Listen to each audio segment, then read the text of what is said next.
जय श्री कृष्णा।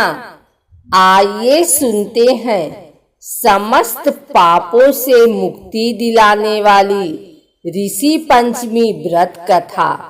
सतयुग में विदर्भ नगरी में सेनजीत नामक राजा हुए थे। वह ऋषियों के समान थे। उन्हीं के राज में एक कृषक सुमित्र था। उसकी पत्नी जयश्री अत्यंत पतिव्रता थी।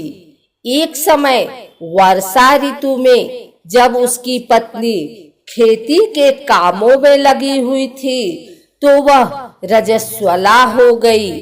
उसको रजस्वला होने का पता लग गया, फिर भी वह घर के कामों में लगी रही। कुछ समय बाद वह दोनों स्त्री पुरुष अपनी अपनी आयु भोग कर मृत्यु को प्राप्त हुए। जयश्री तो कुतिया बनी और सुमित्र को रजस्वला स्त्री के संपर्क में आने के कारण बैल की योनि मिली।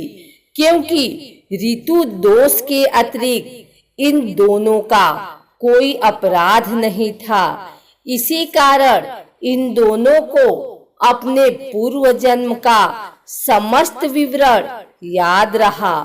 वे दोनों कुतिया और बैल के रूप में उसी नगरी में अपने बेटे सुचित्र के यहाँ रहने लगे। धर्मात्मा सुचित्र अपने अतिथियों का पूर्ण सत्कार करता था। अपने पिता के श्राद्ध के दिन उसने अपने घर ब्राह्मणों को भोजन के लिए नाना प्रकार के भोजन बनवाए। जब उसकी स्त्री किसी काम के लिए रसोई से बाहर गई हुई थी तो एक सर्प ने रसोई की खीर के बर्तन में विष वमन कर दिया। कुतिया के रूप में सुचित्र की माँ कुछ दूर से सब देख रही थी। पुत्र की बहू के आने पर उसने पुत्र को ब्रह्म हत्या के पाप से बचाने के लिए उस बर्तन में मुंह डाल दिया। सुचित्र की पत्नी चंद्रवती से कुतिया का यह कृत्य देखा न गया और उसने चूल्हे में से जलती लकड़ी निकालकर कुतिया को मारी। बेचारी कुतिया मार खाकर इधर उधर भागने लगी। चौके में जो जूठन आदि बची रहती थी वह सब सुचित्र की बहू उस कुतिया को डाल देती थी, लेकिन क्रोध के कारण उसने वह भी बाहर फिकवा दिए। सब खाने का सामान फिकवाकर बर्तन साफ करके दोबारा खाना बनाकर ब्राह्मणों को खिलाया। रात्रि के समय भूख से व्याकुल होकर वह कुतिया बैल के रूप में रह रहे अपने पूर्व पति के पास आकर बोली, हे स्वामी, आज तो मैं भूख से मरी जा रही हूँ। वैसे तो मेरा पुत्र मुझे रोज खाने को देता था, लेकिन आज मुझे कुछ नहीं मिला। सांप के विष वाले खीर के बर्तन को अनेक ब्रह्म हत्या के भय से छूकर उनके न खाने योग्य कर दिया था। इसी कारण उसकी बहू ने मुझे मारा और खाने को कुछ भी नहीं दिया। तब वह बैल बोला, हे भद्रे, तेरे पापों के कारण तो मैं भी इस योनि में आ पड़ा हूँ और आज बोझा ढोते ढोते मेरी कमर टूट गई है। आज मैं भी खेत में दिन भर हल में जुता रहा। मेरे पुत्र ने आज मुझे भी भोजन नहीं दिया और मुझे मारा भी बहुत। मुझे इस प्रकार कष्ट देकर उसने इस श्राद्ध को निष्फल कर दिया। अपने माता पिता की इन बातों को सुचित्र सुन रहा था। उसने उसी समय दोनों को भरपेट भोजन कराया और फिर उनके दुख से दुखी होकर वन की ओर चल पड़ा। वन में जाकर ऋषियों से पूछा कि मेरे माता पिता किन कर्मों के कारण इन नीची योनियों को प्राप्त हुए हैं और अब किस प्रकार से इनको छुटकारा मिल सकता है।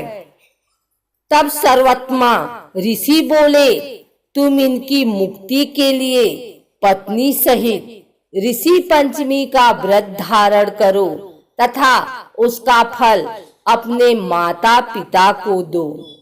भाद्रपद महीने की शुक्ल पंचमी को मुख शुद्ध करके मध्याह्न में नदी के पवित्र जल में स्नान करना और नए रेशमी कपड़े पहनकर अरुंधति सहित सप्त ऋषियों का पूजन करना। इतना सुनकर सुचित्र अपने घर लौट आया और अपनी पत्नी सहित विधि विधान से पूजन व्रत किया। उसके पुण्य से माता पिता दोनों पशु योनियों से छूट गए। इसलिए जो महिला श्रद्धा पूर्वक ऋषि पंचमी का व्रत करती है वह समस्त सांसारिक सुखों को भोग कर बैकुंठ जाती है। हरतालिका तीज के 2 दिन बाद और गणेश चतुर्थी के 1 दिन बाद ऋषि पंचमी मनाई जाती है। भाद्रपद मास के शुक्ल पक्ष की पंचमी के दिन ऋषि पंचमी का व्रत किया जाता है। ऋषि पंचमी कोई त्योहार नहीं है। इस दिन किसी भगवान की पूजा नहीं की जाती बल्कि सप्त ऋषियों की पूजा अर्चना की जाती है। इस बार ऋषि पंचमी 11 सितंबर को है।